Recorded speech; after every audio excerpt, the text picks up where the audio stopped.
Bueno, la idea de los videos de hoy es seguir trabajando en las cuestiones, digamos, del proceso de investigación. Obviamente yo doy por sentado que estuvieron viendo los videos anteriores de la introducción al proceso de investigación y todos los videos anteriores. Así que bueno, sin mucho más preámbulo, voy a empezar.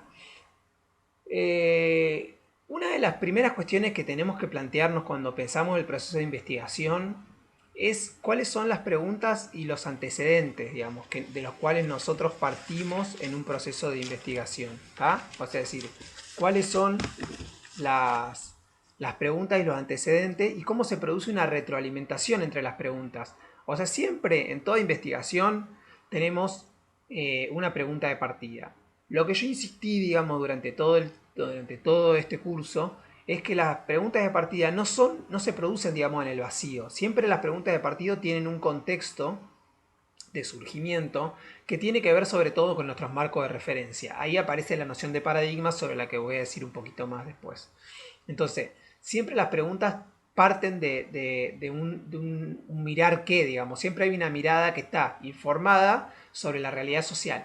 Y además no es que, o sea, es decir, obviamente hay una investigación amateur sobre ciencias sociales, pero esa investigación amateur, como nosotros sabemos, las ciencias sociales y la ciencia en general tienen procesos, digamos, de justificación. Parte de esos procesos de justificación que nosotros vimos, que yo les estuve explicando a lo largo de todos estos videos, tiene que ver, por ejemplo, con el sistema de publicaciones científicas. Entonces, y el sistema de publicaciones científicas es parte de los, digamos, de la comunidad científica. Entonces, en principio, digamos, el sistema digamos, de publicaciones científicas no prohíbe que una persona ajena a la comunidad científica intente publicar algo. Pero los mecanismos, digamos, de validación del conocimiento científico son tales y operan de tal manera que obviamente restringen esas posibilidades. No es que no se pueda hacer, sino que lo restringe. Para bien y para mal, digamos. Para bien en el sentido, digamos, de que garantiza cierta calidad y ciertos estándares de investigación, y para mal porque a veces las culturas científicas tienden a ser muy cerradas y muy autosuficientes. Entonces, ahí está, hay una tensión, digamos, sobre eso. Entonces, y obviamente estar cerradas sobre sí misma tampoco garantiza los criterios de cientificidad. Obviamente hay mecanismos por los cuales las culturas se van abriendo y permiten cierta permeabilidad. Pero en principio, digamos, cualquier persona podría mandar una investigación a una revista. Obviamente, las revistas científicas seleccionan esas investigaciones sobre la base de criterio de la relevancia.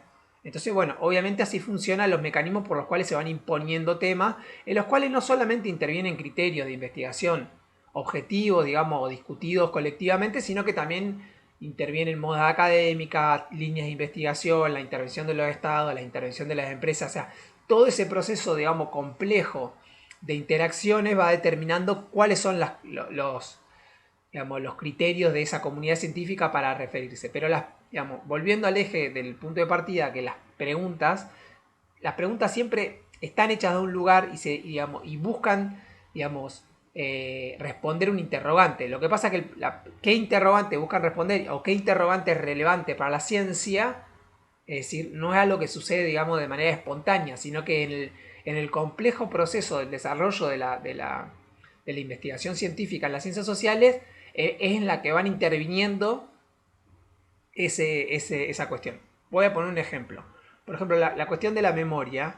Sería impensable la relevancia del tema de la memoria sin su relevancia política, por poner un ejemplo que fue algo muy relevante en las ciencias sociales en los últimos años, vinculada a la cuestión de la identidad. Entonces, la cuestión de la memoria está muy vinculada, digamos, a la relevancia pública y política de los temas de la memoria, o sea, vinculada con la cuestión de la ciudadanía, más específicamente con la cuestión de los derechos humanos y la memoria histórica, etcétera, a partir de la última dictadura militar, etcétera, pero también intervino en la relevancia de ese tema y que se vuelquen los investigadores a ese tema cuestiones como por ejemplo las líneas de financiamiento. Entonces, si hay líneas de financiamiento, hay mayor relevancia, digamos, los temas cobran relevancia.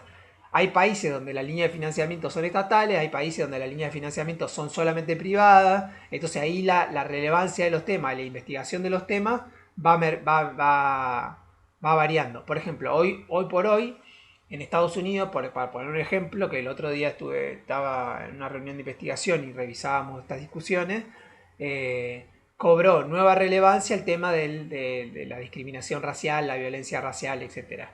Es decir, ¿por qué? Por la relevancia social, pública y política, digamos.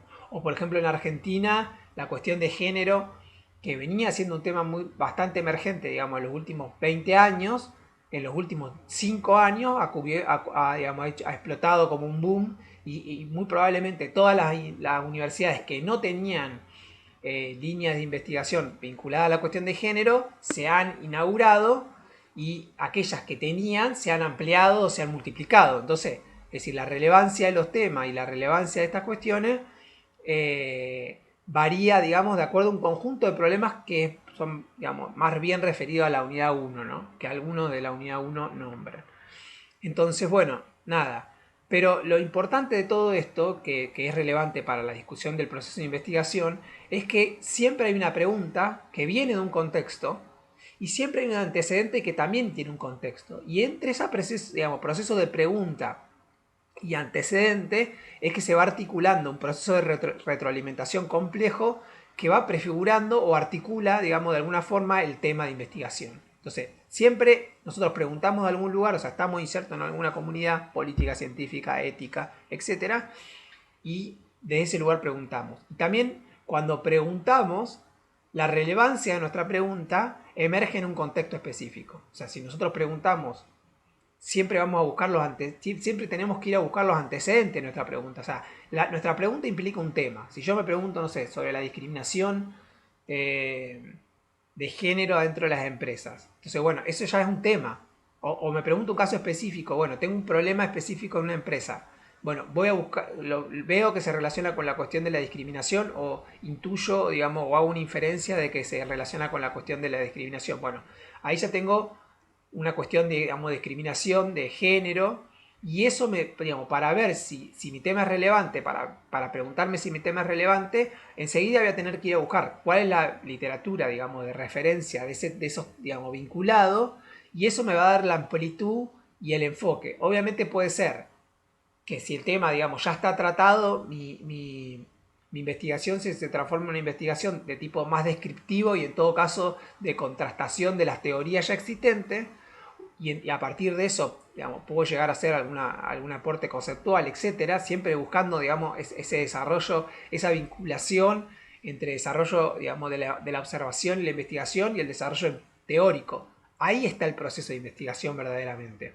Cuando una investigación no plantea ningún objetivo de orden teórico en relación a algún conjunto de conceptos, teorías o disciplinas específicas, bueno, ahí hay un proceso, digamos, de pseudo investigación. En realidad nuestro objetivo debería ser mayormente vincularnos de alguna manera a un proceso, digamos, de discusión teórica, sea en el marco analítico que sea, o sea porque nosotros tenemos un marco más rígidamente, si se quiere, o más estructurado, más positivista, entonces vamos a buscar contrastar algún concepto específicamente en el marco de una teoría, o bien porque tengamos un enfoque, si se quiere, más hermenéutico, más amplio, vamos a buscar hacer alguna discusión acerca de un corpus de categorías que nos permiten observar la realidad o que nos permiten pensar la realidad o que la realidad nos permite pensar esas teorías y construir ese proceso de ida y vuelta. Entonces, es una los antecedentes hacen a toda esa discusión, porque en los antecedentes emergen las cuestiones metodológicas, emergen las cuestiones teóricas y emergen las cuestiones más disciplinarias. O sea, cuando yo me hago una pregunta y busco los antecedentes de esa pregunta, bueno, en ese proceso estoy construyendo todas estas interconexiones. ¿Tá? Estoy construyendo todas estas interconexiones. Y cuando en una investigación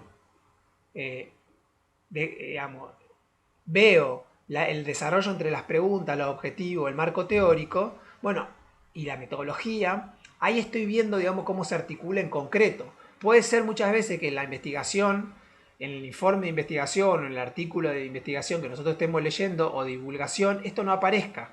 Pero si uno tiene una mirada aguda, digamos, entrenada, con las categorías teóricas bien, digamos, en la cabeza, uno puede inferir estas cuestiones. ¿Cuál es la cocina de la investigación? A partir de ciertas pistas que siempre emergen, digamos. Porque las relaciones muchas veces están implicadas y uno puede, digamos, descubrir esas implicaciones o pensar cuáles son esas implicaciones, o que más no sea como un ejercicio de análisis, ¿no? Bueno, eso sería la primera cuestión que hay que tener en cuenta, digamos, y que hay que pensar. Ahora voy a hacer un corte y empezamos el segundo video.